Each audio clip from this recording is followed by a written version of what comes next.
கேள்விகள். ஐயா சொல்லுங்க சந்தானம் சென்னையில இருந்து. சொல்லுங்க பிரதர். சோத்திரம் பிரதர்.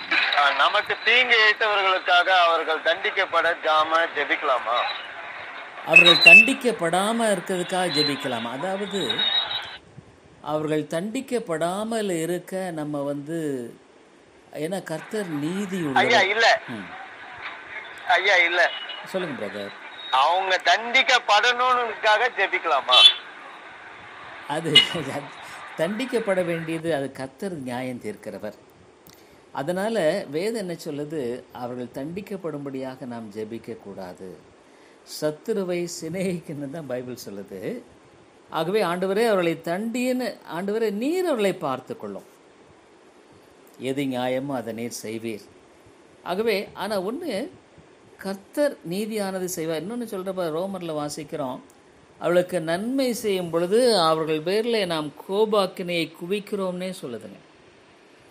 அதாவது நம்ம செய்கிற நன்மையே அவர்களுக்கு தீமையாக ஆண்டவர் அந்த காரியத்தை அங்கு செய்வார் என்று வேதம் சொல்லுகிறது. ஆனால் நம்ம அவர்கள் தண்டிக்கப்பட வேண்டும் என்று ஜெபிக்கக்கூடாது, அவர்களை மன்னிக்கணும்னு தான் பைபிள் சொல்லுது.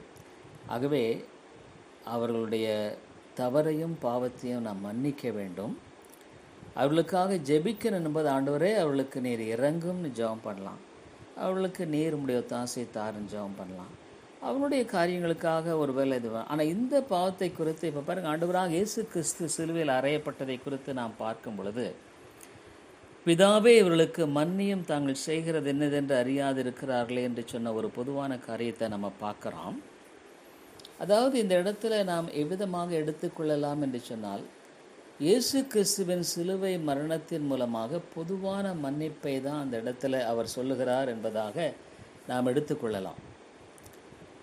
ஆனால் அந்த தவறு செய்தவர்களை இந்த தவறினால் அவர்களை தண்டியாதேன்னு ஆண்டவர் சொல்லி ஜெபம் பண்ணதாக நம்ம எடுத்துக்கொள்ள முடியாது. ஏன்னு கேட்டால், அவர் வரும்பொழுது அவர்களும் புலம்புவார்கள்னு பைபிள் சொல்லுது. அவரை சிலுவையில் அறைந்தவர்கள் புலம்புவார்கள், ஏன்னா அவங்க மேலே வரப்போகிற தண்டனை குறித்து அவர்கள் புலம்புவார்கள். ஆகவே சத்துருக்களை நாம் சிநேகிக்கணும், அவர்களுக்காக ஜெபிக்கணும், அவர்களுக்கு அன்பு கூறணும். அவர்கள் நன்மை செய்யும் பொழுது தீமையை அவங்க பேரில் ஆண்டவரே குமிக்கிறார். அதுதான் நம்ம பார்க்குறோம் பிரதர்ஸ். அடுத்தது நீங்கள் பிரதர் அந்த வேறு அதில் புரிஞ்சுதா பிரதர்? சந்தானம் பிரதர், எதுங்க பாஸ்டர் நீங்க நான் சொன்ன பதில் இல்ல எனக்கு புரியலங்க. இல்ல இப்ப சொன்னதுங்களா?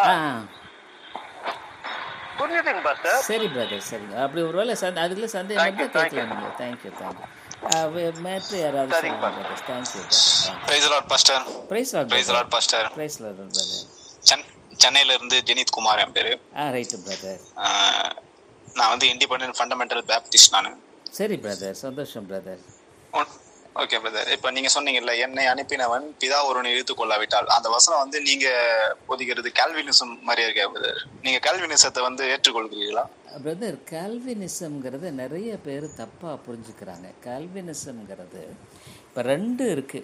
ஒன்று ஆர்மீனியனிசம், இன்னொன்று கால்வினிசம். இந்த நான் ஒரு சர்ச்சில் இருந்தேன், ஆர்மீனியன் சர்ச். அது அந்த ஆர்மேனியன் சர்ச்சில் மனிதனுடைய உத்தரவாதத்தை அதிகமாக போதித்த காரியத்தை பார்க்கிறோம். இப்போது இந்த வேதம் இரண்டையுமே போதிக்குது. தேவனின் சர்வேகாதிபத்தியத்தையும் போதிக்கிறது. நம்ம ஆக்சுவலாக போன கிளாஸ் நீங்கள் அட்டன் பண்ணீங்களா பிரதர்? போன கிளாஸ் நீங்கள் இல்லை பாஸ்டர், ஆக்சுவலாக ஃபர்ஸ்ட் கிளாஸ்ன்றதுனால ஜஸ்ட் ஃபார்காட். அப்புறம் மறந்துட்டேன். பரவாயில்ல, நான் அந்த இதில் போட்டிருக்கேன், நான் அந்த குரூப்பில் போட்டிருக்கேன், நீங்கள் கேளுங்க. அதாவது கால்வினிசத்தை நிறைய பேர் தப்பாக எடுத்துக்கிறாங்க. நானும் கூட ஒரு காலத்தில் தப்பாக தான் எடுத்துக்கிட்டேன். நீங்கள் ஒரு பேப்டிஸ்ட். பேப்டிஸ்ட் தான் பிரதர், பேப்டிஸ்ட் தான். இது சொல்லிடுறேங்களே. கால்வினிசம் என்ன போதிக்குதுன்னா, மனிதனுடைய உத்தரவாதத்தையும் போதிக்குது. 100% மனிதன் உத்தரவாதி. கத்தரை தேட. அதான் நான் ஒரு பாவி அப்படின்ட்டு உணர்ந்துறாங்கல்ல பாஸ்டர். ஆமாம் பிரதர், உணர்ந்து தானே சால்வேஷனை கெட் பண்றாங்க. ஆமாம். அதாவது இதில் ஒரு காரியம் நான் சொல்லி முடிச்சிடுங்களேன். அதாவது தேவன் வேதம் ஒரு பக்கம் என்ன சொல்லுது, தேவன் வந்து நீங்கள் வேணால் மைக்கு வேணால் இது பண்ணிக்கலாம், நீங்கள் நான் பேசும்பொழுது மட்டும் பண்ணிக்கோங்க. அதாவது தேவன் வந்து சர்வ ஏகாதிபத்தியம் உள்ளவர், ஒரு கடவுள். அவர் வந்து இந்த உலகத்தை சிருஷ்டிக்கும் பொழுது நாம் இன்றைக்கு பார்த்த வண்ணமாக இந்த உலகம் உண்டாகுவதற்கு முன்பாகவே ஒரு கூட்ட மக்களை தெரிந்து கொண்டு அவர்களை அழைத்து ரட்சிக்கிறார். அந்த காரியத்தை குறித்து தான் நம்ம இந்த 2 வகுப்புகளில் நம்ம பார்த்தோம். இந்த முன்குறித்தலின் சத்தியம் என்பது ஒரு பேப்பரில் 2 பக்கம் மாறி, அதாவது தேவன் தம்முடைய மக்களை தெரிந்து கொண்டு ரட்சிக்கிறார் என்பது உண்மை, அது நித்திய திட்டம், அதை மாற்ற முடியாது. ஆனால் இன்னொரு பக்கத்துலேயும் வேதம் போதிக்கிறது மனிதன் உத்தரவாதி. கடவுள் என்னை முன்குறிக்கலை, ஆனாலும் நான் ரட்சிக்கப்படலைன்னு யாருமே சொல்ல முடியாது. ஏன்னா கடவுள் மனிதனை உண்டாக்கும் பொழுதே அவனை உத்தரவாதியாக, பொறுப்பாளியாக, ஆன்சரபிள் சொல்லுவாங்க, அவன் பதிலளிக்க வேண்டியவனாக இருக்கிறான். ரட்சிப்பை தேட வேண்டியது என்னுடைய கடமை. வேதம் தெளிவாக சொல்லுகிறது, கர்த்தராகிய இயேசு கிறிஸ்துவை விசுவாசி, அப்பொழுது நீயும் உன் வீட்டாரும் ரட்சிக்கப்படுவீர்கள். பயத்துடனே நடுக்கத்துடனே ரட்சிப்பு நிறைவேற பிரயாசப்படுங்கள். இது 2யுமே போதிக்கிறது தான் கால்வினிசம்ங்கிறதுங்க. இந்த 2யுமே இப்போ ஆர்மீனியனிசத்தில் என்ன பண்ணிடுறாங்க, இந்த தேவனுடைய சர்வ ஏகாதிபத்தியத்தை மட்டுப்படுத்தி அந்த மனிதனுடைய உத்தரவாதத்தை அதிகமாக முக்கியப்படுத்தி போதிக்கும் பொழுது வேதத்தினுடைய ஒரு பகுதியின் போதனையை நம்ம மிஸ் பண்ணிடுறோம். இன்னொன்று ஹைப்பர் கால்வினிஸ்ட்னு இருக்காங்க. இப்போ ஸ்பர்ஜன்றவருடைய செய்திகளெல்லாம் நீங்கள் பார்த்தீங்கன்னா இந்த 2யுமே இணைத்து தான் அவர் கொண்டு போவார். அதாவது தேவன் சர்வ ஏகாதிபத்தியம் உள்ளவர், ஆனால் யாரை தெரிந்து கொண்டார் எனக்கு தெரியாது. நான் சர்வ சிருஷ்டிக்கும் சுவிசேஷத்தை பிரசங்கிக்கிறது என்னுடைய கடமை. பவுல் சொல்கிறாரு, எப்படி ஆகிலும் சிலரை ரட்சிக்கும்படிக்கு. எப்படி பவுல் ரட்சிப்பார்? அதாவது அதனுடைய பிரயாசத்தை சொல்கிறார். அவர் சொல்கிறார், நான் எல்லாரிலும் அதிகமாய் பிரயாசப்பட்டேன், ஆனால் நான் அல்ல, என்னோடு கூட இருந்த தேவ கிருபையே. அதாவது இந்த 2யுமே இணைத்து சொல்லுகிறது தான் கால்வினிசம்ங்கிறதுன்றது. இந்த நிறைய பேர் கால்வினிசத்தை வந்து தவறாய் விளங்கி கொள்ளுகிறதுனால, ஈவன் நீங்கள் பார்த்தீங்கன்னா நிறையா இந்த கால்வினிசத்தை போதிக்கிற சபைகளிலும் கூட அவங்க வந்து இந்த தேவனின் அந்த சர்வ ஏகாதிபத்தியத்தை அதிகப்படுத்திட்டு மனிதனுடைய உத்தரவாதத்தை கம்மி பண்ணிடுறாங்க. ஆகவே நீங்கள் பார்த்தீங்கன்னா நிறையா இந்த சபைகளில் ஆத்துமாக்கள் நிறைய இருக்க மாட்டாங்க.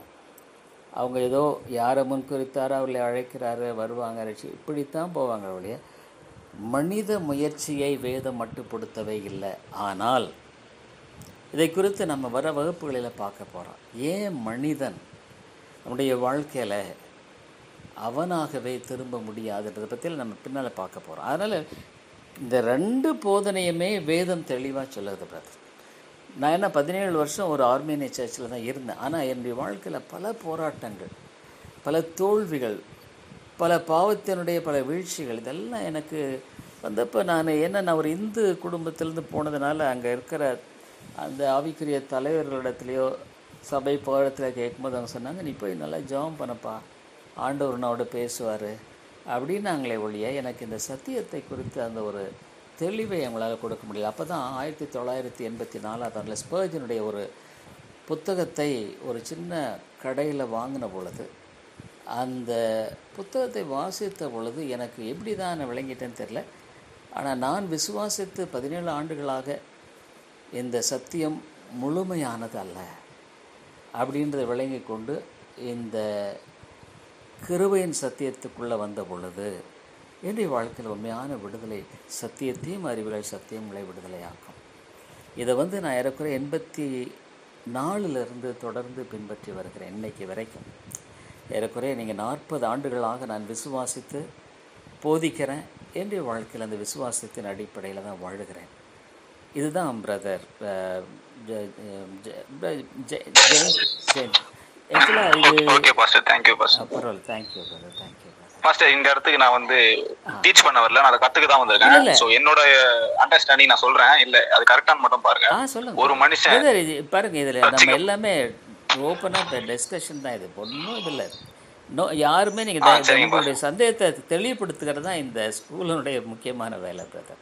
நான் அது வழியா போராடி வந்திருக்கிறேன். அதனால நீங்க தைரியமா கேளுங்க, ஒன்றும் ப்ராப்ளம். சொல்லுங்க பிரதர்.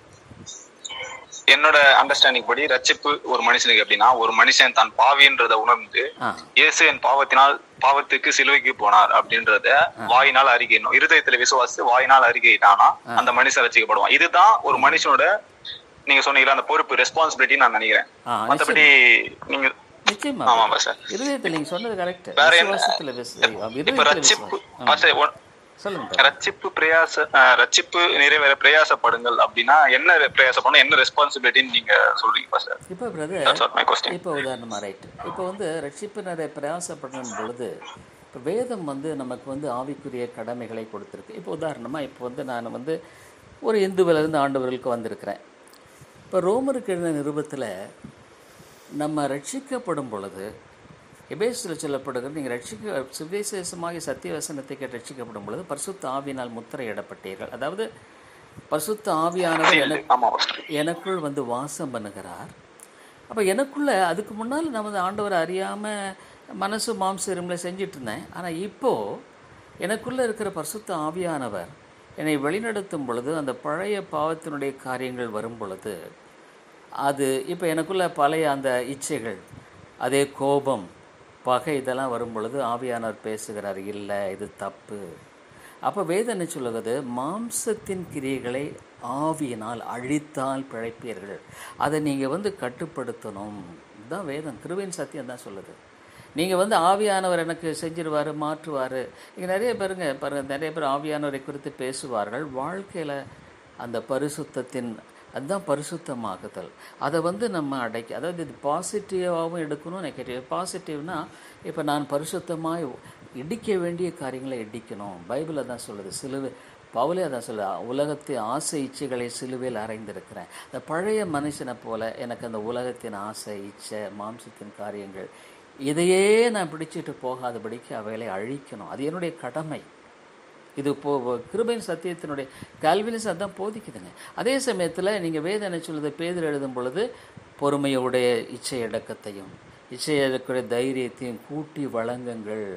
இதெல்லாம் என்னென்னா நம்முடைய சுய முயற்சியினால் அல்ல, ஆண்டவருடைய ஒத்தாசையினால். ஆண்டவரே எனக்கு அந்த மேற்கொள்ளுகிற கிருபையை தாரும். எனக்குள்ளே அந்த பழைய மனுஷன் இருக்கிறானே, நான் இப்படி வாழ்கிறேனே, எவ்வளோ நல்ல சாட்சியானு நான் வாழணுமே, ஆண்டவருக்காக ஒரு துடிப்புள்ள மனுஷனாக வாழணுமே, நான் சுவிசேஷம் அறிவிக்கணுமே, என் குடும்பத்தில் நான் சாட்சியாக இருக்கணுமே. இதை குறித்து நம்ம மன வருத்தத்தோடு கர்த்தருடைய கிருபைக்காக போராடி நம்ம அதை நம்முடைய வாழ்க்கையில் பெற்றுக்கொண்டு வாழுகிறது தான் இந்த காரியங்கள். அதுதான் ரட்சிப்பினை பிரயாசப்படுங்கும் பொழுது ஏதோ ஆண்டவர் செஞ்சிருவார், என்னை முன்குறிச்சிட்டார், அவர் அழைக்கிறார், மனக்கிறார், மகிமைப்படுத்துகிறார். இல்லை, நம்முடைய ரெஸ்பான்சிபிலிட்டி இருக்குது. இதுதான் வேதம் சொல்லுது. ரெண்டையுமே தெளிவாக போகுது. ஆண்டவருடைய சர்வேகாதிபத்தியம், மனிதனுடைய உத்தரவாதம். இதில் இன்றைக்கு நிறைய கல்வினிசத்தை போதிக்கிற சபைகளே தவறாக இருக்கிறதுனால தான் நிறைய சபைகளில் பார்த்திங்கன்னா இன்னும் அந்த ஒரு பொறாமை, போட்டி, அந்த பெருமை இதெல்லாம் நீங்கள் சபைகளில் பார்க்கலான்னு வைங்களேன். ஸோ இந்த மாதிரி காரியங்களை தான் அதான் விட்டுட்டான் அந்த இடத்துல. அவனுடைய வாழ்க்கையில் அதனுடைய விளைவை ஆண்டவர். இன்னொன்று பார்ப்பங்க, நம்ம வந்து ஆண்டவரை அறிந்த பின்னால் முக்கியமாக நம்முடைய பாவங்களினுடைய விளைவுகளை நாம் அறுக்க வேண்டி வரும். சத்தியத்தை அறிந்தும் அநேக சமயங்கள் அது ஆண்டவர் அறிஞ்சவர்களுடைய உத்தரவாதம் ரொம்ப அதிகம் வைங்களேன். அவன் நான் செய்ய வேண்டியதை செய்யணும், நான் ஜெபிக்கணும், ஜெபிச்சு ஆத்துமாக்களுக்காக பிரயாசப்படணும், ஆத்துமாக்களுடைய பாரத்துக்காக அவளை அன்பு செலுத்தணும், அவளை நேசிக்கணும், ஆத்துமாக்களை ஆதாயம் பண்ண நான் போகணும், இதுக்காக என்னை செலவழிக்கணும். இதெல்லாம் நான் தான் ரட்சிப்பை பிரயாசப்படுறது. ஸோ இந்த காரியம்தான் முக்கியமாக நான் ஒரு குறிப்பிட்டது மட்டும். ஆனால் தொடர்ந்து நம்ம இந்த காரியங்களை குறித்து வர கிளாஸஸில் நம்ம சிந்திக்கும் பொழுது தெரியும். ஜெயந்த், தேங்க்யூ. வேறு யாராவது இருந்து சொல்லுங்கள் பிரதர், சொல்லுங்கள் please. Pastor praise lord pastor. Praise lord brother. Pastor, இப்ப நம்ம இன்றைக்கு நம்ம பார்த்த லெசன் வந்து தேவனுடைய நித்திய திட்டத்தை குறித்து பார்த்தோங்க பாஸ்டர். ஆமா பிரதர். இப்ப வந்து தேவனுடைய நித்திய திட்டத்துல அந்த ஒரே ஒரு இன்சிடென்ட் நான் உங்களுக்கு சொல்றேன். நம்ம ரூத் புஸ்தகத்துல நகோமி வந்து அப்பத்தின் வீடாகிய பெத்லகேம்ல இருந்து பாவத்தின் வீடாகிய மோவாப்புக்கு போவாங்க. அது வந்து தேவனுடைய திட்டமா இல்ல நகோமியோட சுய சித்தமாங்க பாஸ்டர்? இது ரெண்டுமே சொல்லலாம். அதாவது மனிதனுடைய வாழ்க்கையில வந்து பாவம் செய்யும் பொழுது ஆண்டவர் அனுமதிக்கிறார். அதாவது இது நகோமியினுடைய பொறுப்பில் அவள் தவறி விடுகிறாள். அவள் விசுவாசத்தோடு அங்கே இருந்திருக்கணும், அது அவள் தவறிவிட்டாள்.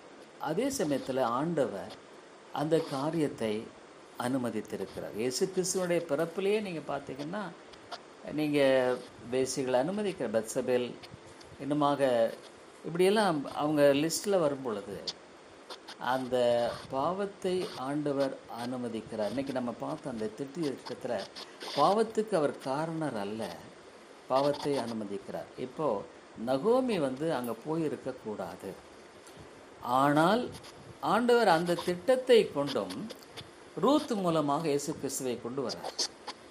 So it is God's plan. ஆகவே நகோமி வந்து, ஆண்டவரே நீர் இந்த ரூத்தை இந்த திட்டத்தின் மூலமாக தானே கொண்டு வந்தீர், ஆகவே இது எப்படி நான் இது குற்றவாளின்னு சொல்லி கேட்கறதுக்கு உரிமை கிடையாது. அவள் செய்தது தவறு தான், அந்த இதில் சந்தேகம் இல்லை. ஆகவே நம்ம செய்யும்படியான காரியத்தின் தவறையோ பாவத்தையோ நியாயப்படுத்த முடியாது, ஆனால் ஆண்டவர் தம்முடைய நித்திய திட்டத்தில் அதை அனுமதித்தார். இப்போ இயேசு கிறிஸ்துவானவர் இந்த உலகத்தில் வந்து மரிக்கும்படியாக அவர் திட்டமிட்டிருந்தார், ஆனால் அதை காட்டி கொடுத்த யூதா சொல்கிறாரு, அவன் பிறவாதிருந்தால் நலமாக இருக்கும். ஆகவே அந்த தண்டனை அவன் அனுபவித்து தான் ஆகணும். ஆனால் அதுவும் தேவனுடைய திட்டத்துக்கு உட்பட்டது தான் அப்படிங்கிறத வேதம் தெளிவாக சொல்லுகிற ஒரு காரியமாக இருக்கு பிரதர். Okay brother. வேறு யாரும்? Thank you brother. வேறு யாருக்காவது உங்களுக்கு சந்தேகங்கள் இருக்குங்களா? ஆகவே வருக நான் அதாவது நீங்கள் நம்ம இந்த எடுத்த கிளாஸ் இந்த ஸ்லைடு நம்ம இந்த திரும்ப போடுவோம், அந்த நம்ம இதில் குரூப்பில் போடுவோம். நீங்கள் யோசிச்சு பாருங்கள், எழுதுறத கூட நீங்கள் யோசிச்சு பாருங்கள். சந்தேகங்கள் இருக்குமானால் நீங்கள் வந்து வாட்ஸ்அப் கூட எனக்கு நீங்கள் அனுப்பிச்சி விடலாம். சொல்லுங்கள் பிரதர். சார், இது மாதிரி நான் உங்ககிட்ட ஃபர்ஸ்ட் கேட்ட கேள்வி ஆக்சுவலாக 2வது கேள்வி 3வது கேள்வி 4வது கேள்வின்னு இருக்கு. 2வது கேள்விக்கு நீங்களே ஆன்சர் பண்ணிட்டீங்க, நான் கேட்காமையே. Right brother. 3வது என்னன்னு பார்த்தீங்கன்னா, இப்படி பல பேர் இப்படி ஜெபிக்கிறாங்களே, என்ன பிரதர், இப்படி ப்ரே பண்றாங்க. பல பேர் இப்படி ப்ரே பண்றாங்க. குறிப்பிட்டு சொல்லணும்னா டாக்டர் புஷ்பராஜுடைய பேரை சொல்லி நிறைய பேர் இப்படி ப்ரே பண்றாங்க. அவருக்கு ஏதாவது ஆக்சிடென்ட் ஆயிடணும். என் மனசுல அதெல்லாம் கேட்கும்போது என்னன்னா, இவங்களாம் ஒரு நல்ல ஒரு கடவுளுடைய சத்தியத்தை போதிக்கிறவங்களாச்சு, இவங்களுக்கு ஏன் இப்படி வந்து ஜெபிக்கிறாங்க? இது மதியினமா இல்ல அறிவாளித்தனமான்னு தெரியல.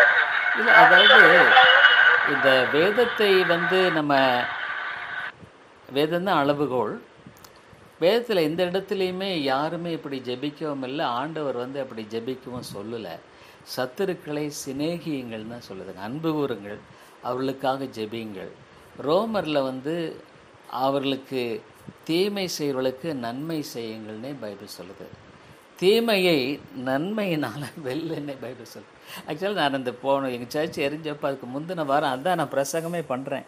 தீமையை நன்மையினால் வெல்லுன்னு பிரசங்கம் பண்ணிவிட்டு அப்புறம் அவங்களோட சண்டை போட்டு கோர்ட்டில் இது பண்ணிவிட்டு நான் விரும்பாதனால, அதாவது தீமையை நன்மையினால் வெல்லுங்கிறது வேதம். அப்போ எனக்கு தீங்கு செஞ்சிட்டார், அவர் ஒழிச்சு காட்டுறேன்னா அது வந்து வேதத்துக்கு ஏற்புடையது அல்ல. வேதம் கண்டிப்பாக அந்த காரியத்தை அவங்க ஜெபம் பண்ணுவாங்க, ஆனால் ஆண்டவர் அதை ஜெபத்தை கேட்க மாட்டார், ஜெபத்துக்கு பதிலளிக்க மாட்டார்.